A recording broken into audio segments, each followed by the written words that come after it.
faster drivers than this year's Indy 500. You want to be. That's the power of Cambridge.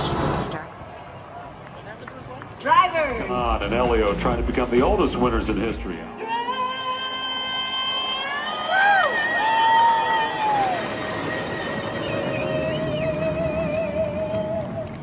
Drivers, start your engines. And the green flag waves. The 107th running of the Indianapolis 500 is on. Inside and below for the lead as they head to turn one. You got him. New race leader, BK goes to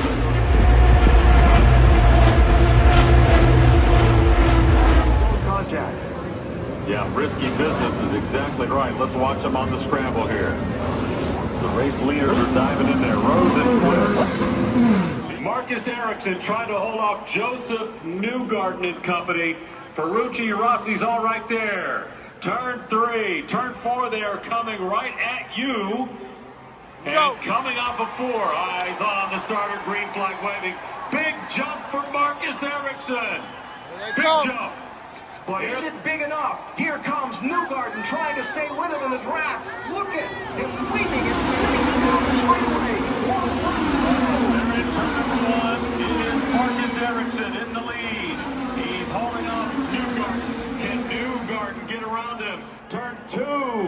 Turn 2. Here comes Newgarden making a run. He's side by side. It's Newgarden in turn number 3. It's a drag race. He's got it. Joseph Newgarden has the lead.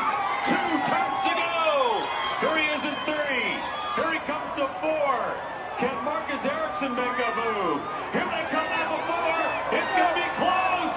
It's going to be oh so close. Newgarden weaving, pushing. He did it. He did it. Joseph Newgarden wins the Indianapolis 500. What a finish. For Newgarden, the champion at Indianapolis. The 19th Indianapolis 500 win for Team Penske and the first for Joseph Newgarden. The race he wanted to win more than any other is his. I knew we would get this event, so I'm so happy that Roger and Tim stuck with me. And I've always wanted to win.